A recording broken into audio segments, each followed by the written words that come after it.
Good morning to all my dear student. Physics गुरु Mahesh sir के lecture में आप सभी का स्वागत है। सो आज अभी हम यहाँ पर देखने वाले नेट जेईई में इलेक्ट्रिक डाइपोल, उसके अलावा हम देखेंगे इलेक्ट्रिक फ्लक्स के रिगार्डिंग कुछ अच्छे एमसीक्यू। सो शुरुआत करते हैं इलेक्ट्रिक डाइपोल से। उसका बेसिक फंडामेंटल आप जानते हो, electric dipole that is nothing but, चलो विद इन 1 मिनट ये हम छोटा सा रिवीजन कर लेते हैं। इलेक्ट्रिक डाइपोल क्या होता है? It is nothing but the system of two equal and opposite charges placed at certain distance. Okay, that is what electric dipole. तो अब डाइपोल मोमेंट की डायरेक्शन क्या होती है? नेगेटिव टू पॉजिटिव होती है। और डाइपोल मोमेंट का फॉर्मूला क्या होता है? Charge multiply by distance between two charges. Okay, magnitude of either charge multiplied by distance between two charges. So here is what electric dipole moment. Okay, तो अब हम यहाँ पर क्या देखने वाले हैं? तो इलेक्ट्रिक डाइपोल को अगर हमने यूनिफॉर्म इलेक्ट्रिक फील्ड में रखा हुआ है, इस डाइपोल को यूनिफॉर्म इलेक्ट्रिक फील्ड में ऐसे हमने रखा हुआ है, मान लो ये थीटा एंगल है, तो उसके लिए टॉर्क, उसमें टॉर्क लग रहा था, वो कितना लग रहा था हमने फाइंड किया हुआ है। Torque that is what P sin theta. Okay, तो टॉर्क यहाँ पर कैसे फाइंड किया वो हमने डेरिवेशन में देख लिया है। ओके, सो ये टॉर्क लग रहा है। तो ये जो भी अभी मैंने समझा है वो हमने ऑलरेडी एकेडमिक्स के लेक्चर में स्टडी कर लिया है। सो इसका कोई डिटेल में एक्सप्लेनेशन की कोई जरूरत आपको नहीं है, मैं सामान पे चलता हूँ। सो अभी हम आज यहाँ पर क्या देखने वाले, थोड़ा अपडेटेड वर्जन देखेंगे कि अभी यहाँ पर हमने सिर्फ एक डाइपोल की बात की थी, लेकिन अगर डाइपोल है एक से ज्यादा है और कोएक्सियल है, पैरेलल है, परपेंडिकुलर है, तो फोर्स कितना होगा। कि लाइक मैं बात क्या कर रहा हूँ, देखो कि मेरे पास दो डाइपोल है। ओके, ये P1 डाइपोल मोमेंट एक की, और दूसरी डाइपोल भी मैंने ऐसे रखी हुई है जिसकी डाइपोल मोमेंट P2। अब ये कोएक्सियल है, तो कोएक्सियल डाइपोल है, दोनों को कितने डिस्टेंस पर रख दिया मैंने? r डिस्टेंस पर रख दिया। तो अब इस हालात में इन दोनों के बीच में फोर्स लगता है, वो कितना लगता है? That is 6k P1 P2 by r⁴। So in that way you can find the force between the two dipoles which are coaxial and r distance apart. Okay, so अब आप ये बोलोगे फॉर्मूला कहां से? देखो अभी हम इसके तीन केस देखेंगे, तीनों के तीनों फॉर्मूला के लिए जाएंगे तो पूरा लेक्चर चला जाएगा, और एट द एंड आप सिर्फ क्या करने वाले हो? फॉर्मूला ही याद रखने वाले हो। सो इसलिए अभी मैं यहाँ पर सिर्फ क्या कर रहा हूँ, ये फॉर्मूला रख रहा हूँ साथ में, डेरिवेशन के लिए अभी हम नहीं जा रहे। ओके, बी केयरफुल, क्योंकि एट द एंड आप सिर्फ क्या करोगे? फॉर्मूला रखोगे। लाइक कल हमने किया था, इससे पहले वाले लेक्चर में क्या किया? एक डेरिवेशन किया था किसका? कि फाइनाइट लेंथ ऑफ वायर की वजह से इलेक्ट्रिक फील्ड फाइंड करनी हो तो कैसे कर सकते हैं, तो उसका पूरा बोर्ड का भरा हुआ डेरिवेशन था। अब आप क्या करोगे नीट जेईई के लिए? एकेडमिक में तो ये है नहीं, मतलब नीट जेईई के लिए हम सिर्फ क्या करेंगे? फॉर्मूला अप्लाई करने वाले हैं। दूसरा मैं अगर कंसीडर करूं कि दो डाइपोल कोएक्सियल नहीं है लेकिन पैरेलल है। ओके, अगेन ये दोनों डाइपोल के बीच का डिस्टेंस हमने बोल दिया कितना है? r है। तो अब इस हालात में दोनों के बीच में फोर्स कितना होगा? That is 4k P1 P2 by r⁴। Okay, तो सॉरी 4 नहीं, सॉरी 4 नहीं आएगा, क्या आएगा? 3k P1 P2 by r⁴। और अगर हम कंसीडर करें कि एक डाइपोल मैंने यहां पर P1 कंसीडर की, दूसरी डाइपोल है वो मैंने P2 यहां पर कंसीडर की, अगेन दोनों के बीच का डिस्टेंस आ, मतलब कि दोनों dipole moment P1 is perpendicular to what? P2। तो इस हालत में फोर्स कितना होगा? सो इट्स प्लस और minus 2k P1 P2 by r⁴। ओके, सो डाइपोल मोमेंट में डिफरेंट ओरिएंटेशन के अकॉर्डिंगली फोर्स भी डिफरेंट लगता है। अब इसका डेरिवेशन पूरा का पूरा एक डेरिवेशन हम कंसीडर करेंगे तो ये यहाँ पर आधा लेक्चर चला जाएगा, दूसरे के लिए और आधा, तीसरे के लिए और आधा, और इतना टाइम हम इस डेरिवेशन के लिए नहीं दे सकते। ओके, इसका डेरिवेशन डेफिनेटली अवेलेबल है और हो भी जाता है, इतना डिफिकल्ट नहीं है, लेकिन आपके लिए जरूरी सिर्फ और सिर्फ क्या है कि अभी जरूरी क्या है कि ये फॉर्मूला की फोर्स कैसे लगेगा। ओके, सो ये फोर्स का फॉर्मूला हो गया प्लस और minus 2k P1 P2 by r⁴। तो इसको आप यहाँ पर डिफरेंट तरीके से याद रख सकते हो कि लाइक कोएक्सियल है तो 6, और पैरेलल है, कोएक्सियल नहीं है तो 3, और परपेंडिकुलर है तो 2, बाकी तो सारे टर्म्स एज इट इज है। ओके, इसके लिए कोई ज्यादा डिस्कशन की जरूरत नहीं है। ये क्या था? Force between the to dipoles. तो अब इसके रिगार्डिंग हम थोड़े एक एमसीक्यू करें तो पता चलेगा कि मैं क्या अब तक बड़बड़ कर रहा था। सी कि लाइक इसमें एक एमसीक्यू है हमारे पास available, question number 1।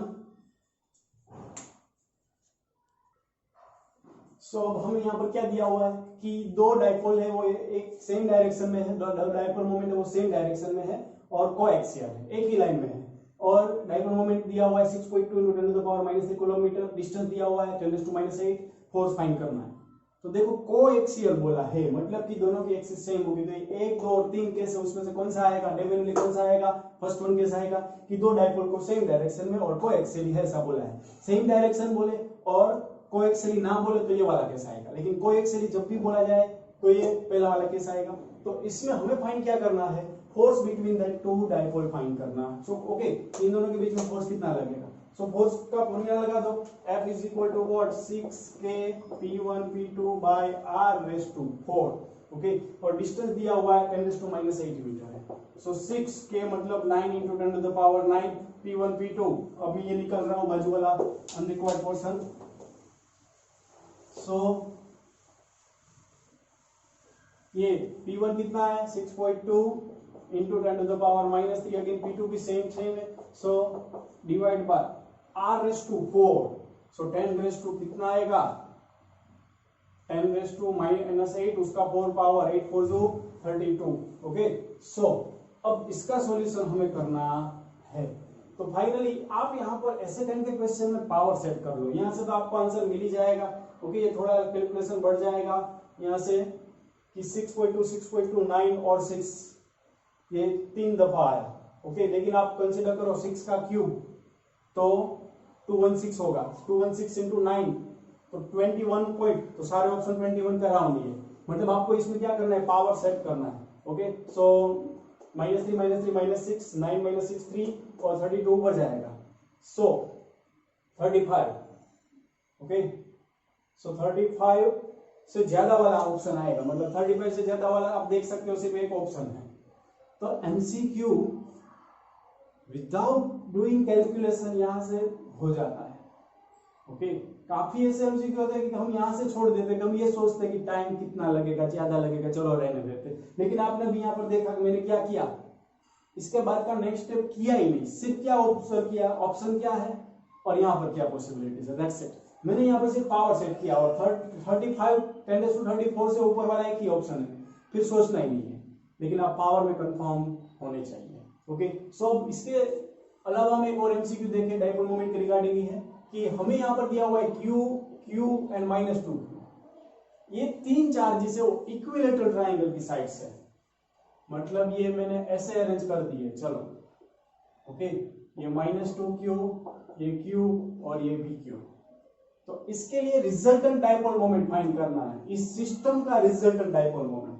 So how we can find, थोड़ा सोचो, ये 1 2 चार्ज का तो हम रिजल्टेंट डायपोल मोमेंट एक चार्ज के लिए तो हम फाइंड कर सकते हैं, लेकिन ये 1 2 और 3 चार्ज है, इक्विलेटरल ट्रायंगल बोल दिया है और उसकी साइड अभी हम कंसीडर कर लेते हैं L, चलो।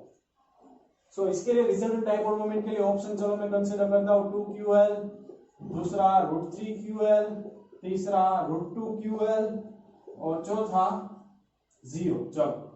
तो इसमें से आपको सिलेक्ट करना है कि रिजल्टेंट डायपोल मोमेंट कैसे निकालेंगे, तो थोड़ा सा दिमाग लगाना है आपको। ये -2Q चार्ज है, मैं उसको क्या कर रहा हूं, थोड़ा सा अपने हिसाब से सेट कर रहा हूं, इसको -Q और -Q लिख सकता हूं, कहीं को, बिकॉज ये -Q और Q एक डायपोल बनाएगा जिसकी डायरेक्शन P1 यहाँ पर, अगेन ये वाला -Q और ये Q अगेन ये डायपोल बनाएगा जिसकी dipole moment negative to positive, okay. So negative to positive dipole moment के लिए दोनों की डायपोल मोमेंट क्या होगी, P = what Q × 2 है, चार्ज सेम है, डिस्टेंस सेम है दोनों में, कितना है L, सो P = Q × L होगा।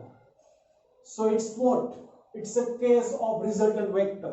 अभी आपका 11 का कॉन्सेप्ट हो गया वेक्टर का, रिजल्टेंट निकालने का, एक P मतलब मैं क्या बोल रहा हूं कि दो वेक्टर आपके पास है, दोनों के बीच का एंगल इक्विलेटरल ट्रायंगल है, तो ये कितना 60, ये भी P, सो रिजल्टेंट आपको निकालना है। So resultant P' = what √P² + 2P² cos 60, cos 60 की value 1 half, so finally it's what √3P, it's your answer, okay.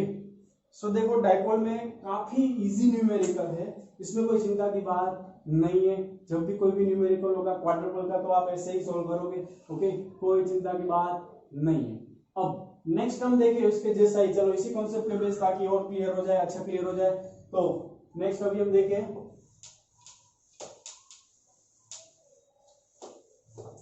कि कार्टेशियन कोऑर्डिनेट सिस्टम आपको दिया हुआ है, चलो कि ये कार्टेशियन कोऑर्डिनेट सिस्टम के ओरिजिन पर कितना चार्ज रखा मैंने, -2q चार्ज रखा, और यहाँ से a डिस्टेंस की दूरी पर कितना चार्ज रखा, यहाँ पर पॉइंट P पर +q चार्ज रखा, पॉइंट नाम अभी नहीं दिया, चलो कोई दिक्कत नहीं।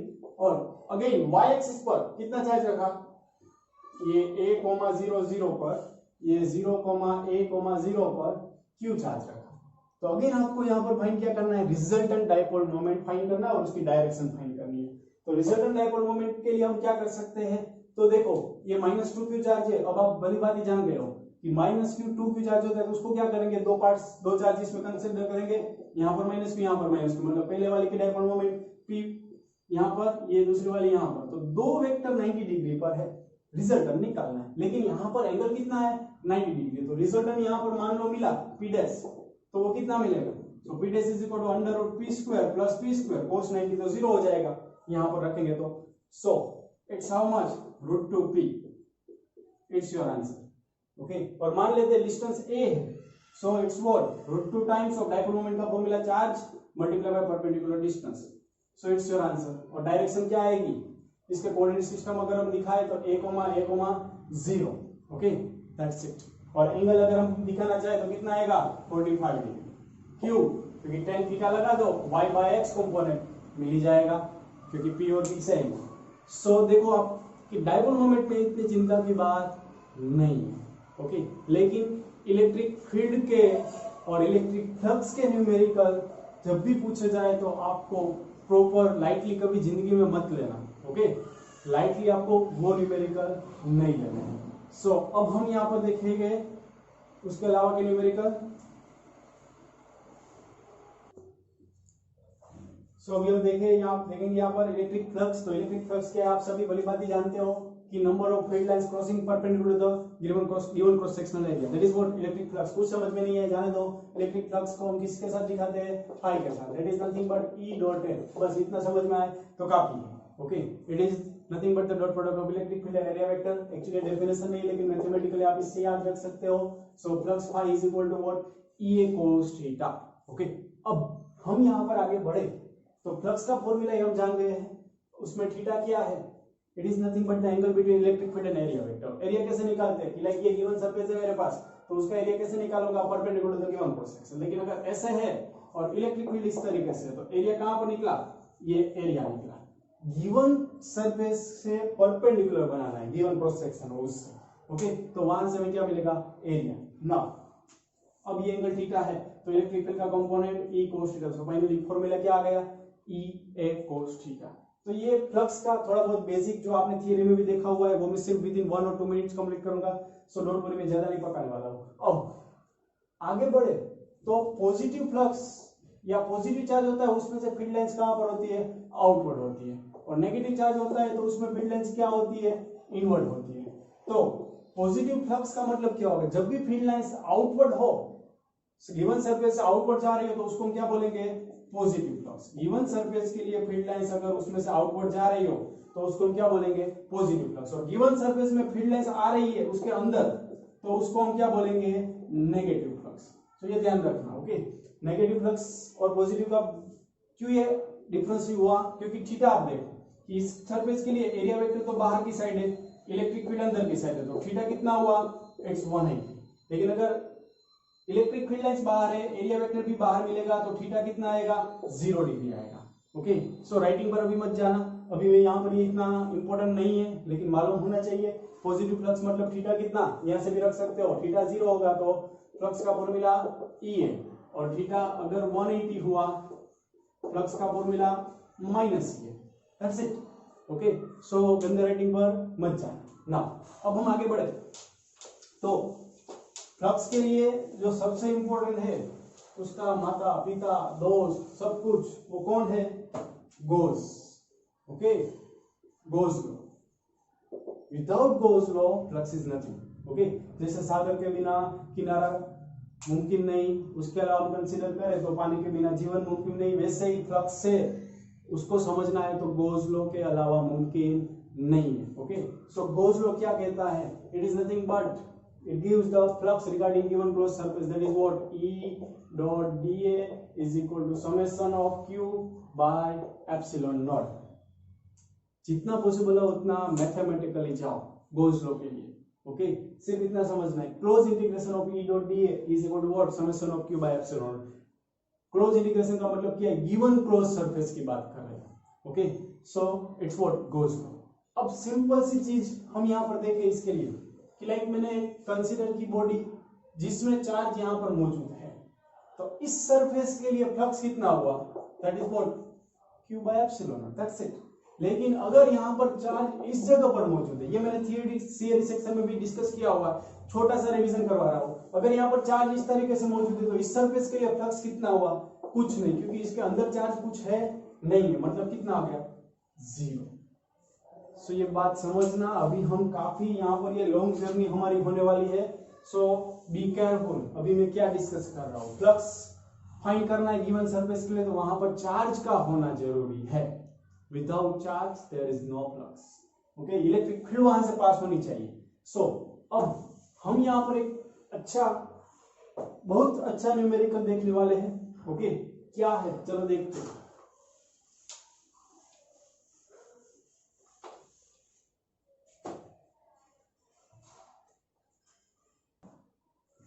सो अभी हमें यहाँ पर क्या दिया हुआ है, कोई चार्ज वायर दिया हुआ है, स्ट्रेट वायर है, उस पर चार्ज टोटल कितना है, एल लेंथ के लिए क्यू है।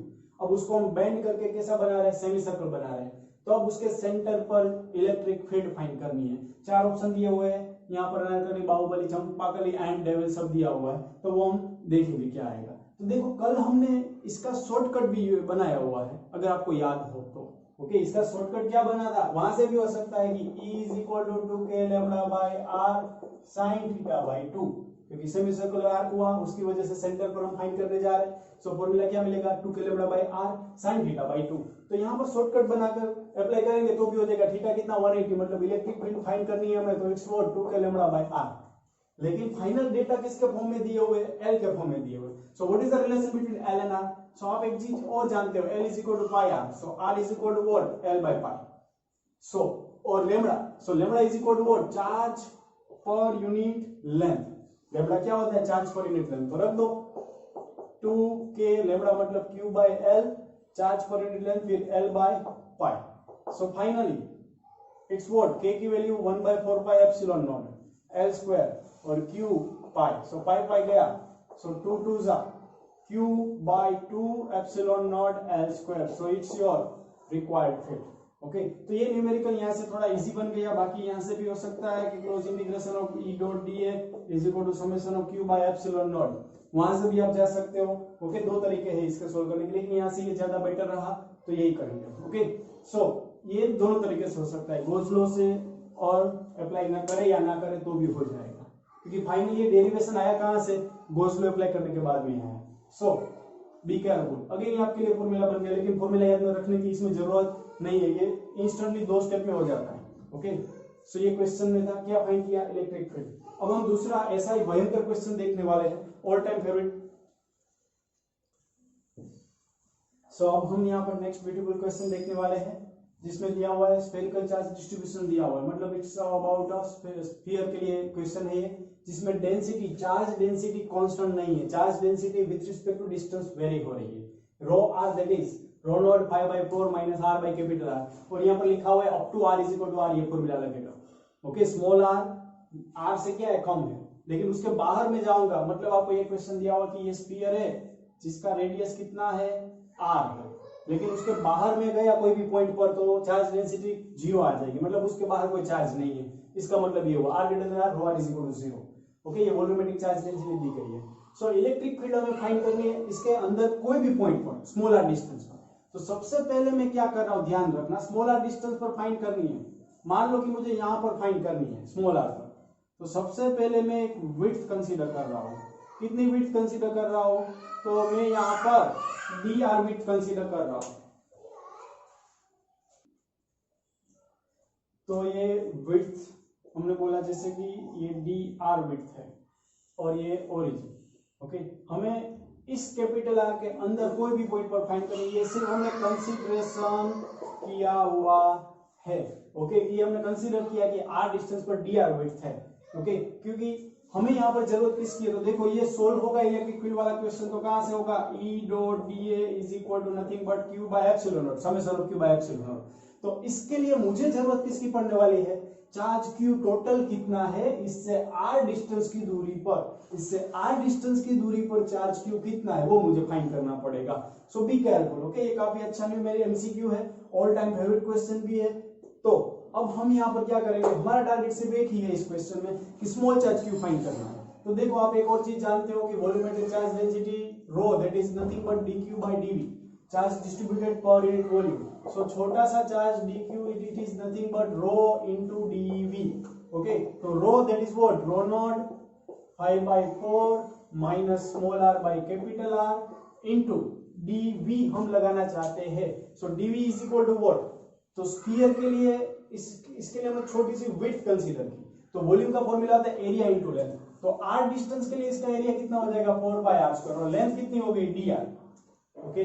सो अब मैं यहाँ पर कंसीडर क्या कर रहा हूँ, देखो ये 4 बाहर भेज दिया, rho naught 5r²/4 minus r³ by capital R dr। So अब ये छोटा सा चार्ज जो मेरे पास है उसको मुझे पूरे चार्ज में कन्वर्ट करना है। सो पूरे चार्ज के लिए मैं क्या करने वाला हूँ, इसी चीज का इंटीग्रेशन करूंगा। सो 4 रो नॉट तो एज इट इज इंटीग्रेशन 0 से r तक, ओके, क्योंकि हम कहां तक फाइंड करना चाहते हैं, r तक, स्मॉल r तक। So 5r²/4 minus r³ by capital R dr। ये आपके लिए मैंने पूरा स्टेप किया, बाकी जरूरत नहीं होती स्टेप की। सो फाइनली 4 रो नॉट, यहां से मैं लिमिट्स पे अप्लाई कर दूंगा। सो 5/4 r² का integration r³ / 3 minus r⁴ r³ का बाय 4 इंटू कैपिटल R। सो अब आप देखो मैं 4 दोनों में से कॉमन निकालूंगा, तो it's what, pi rho naught 5r³ / 3, r³ भी कॉमन निकाल रहा है, चलो वो भी निकाल दे, स्टेप जितने कम हो उतना अच्छा रहेगा। So 5/3 minus small r by capital R, it's your charge Q, okay. So अब हम यहाँ पर देखें, मैंने क्या किया, 4 कॉमन निकाल दिया और कुछ नहीं किया है। अब हम देखेंगे तो Q मिल गया, यही तो हमारी रिक्वायरमेंट है, तो इसमें रखेंगे E डॉट dA में। सो E अगेन इसका एरिया कितना होगा, r डिस्टेंस के लिए स्फीयर है तो 4 small r² that is 1/ε0, Q की value pi rho naught r³ 5/3 minus r by capital R। So pi गया, so E is equal to r², r³ में से एक r बचेगा। So E is equal to what, rho naught by 4ε0 r 5/3 minus small r by capital R। So it's your answer, okay. So आप देखो ऐसा कोई option में है, rho not r by 4ε0 5/3 minus small r by capital, yes, devil. So devil is your answer, that's it, okay. So आप देखो ये numerical दिखने में भी हार्ड है, एक्चुअल में भी हार्ड है। अब वरना मैं जनरली क्या बोलता हूँ कि ये न्यूमेरिकल सिर्फ दिखने में हार्ड है, दिखने में नहीं है, एक्चुअल में भी हार्ड है। क्यों? क्योंकि काफी सारे बच्चे हैं ना, वो ये चार्ज क्यू में यहां पर ही नहीं पहुंच पाते। मैं यहां तक क्यों तो बात ही नहीं कर रहा हूं, क्यों नहीं पहुंच पाते, बिकॉज ऑफ इमेजिनेशन। क्यों इमेजिन ही नहीं कर पाते हैं कि स्फीयर को हम r डिस्टेंस पर छोटा सा विड्थ कंसीडर करके उसका वॉल्यूम कैसे फाइंड कर सकते हैं, एरिया इनटू लेंथ वाले से। तो ये एक चीज आप ध्यान रखोगे कि वॉल्यूम कैसे फाइंड करते हैं, area into length, dv is equal to nothing but area into small length element, जो कुछ भी हो तो छोटा सा वॉल्यूम मिलेगा। ये स्टेप आपको ध्यान में रखना होता है। अगर ये स्टेप नहीं होगा तो डेफिनेटली आपसे ये ऐसे काइंड के क्वेश्चन कभी होने वाले नहीं है, ओके। So be careful about this question, okay. So that's it. So आज अभी हम यहाँ पर इतना ही रखेंगे। आपको अगेन ज्यादा से ज्यादा एमसीक्यू की प्रैक्टिस करनी है। आप सभी के पास मटेरियल तो है ही, ओके। जो जरूरत है वो सिर्फ क्या है, प्रॉपर प्रैक्टिस की है। आई होप आप सभी प्रैक्टिस कर रहे हो, I just hope. Thank you.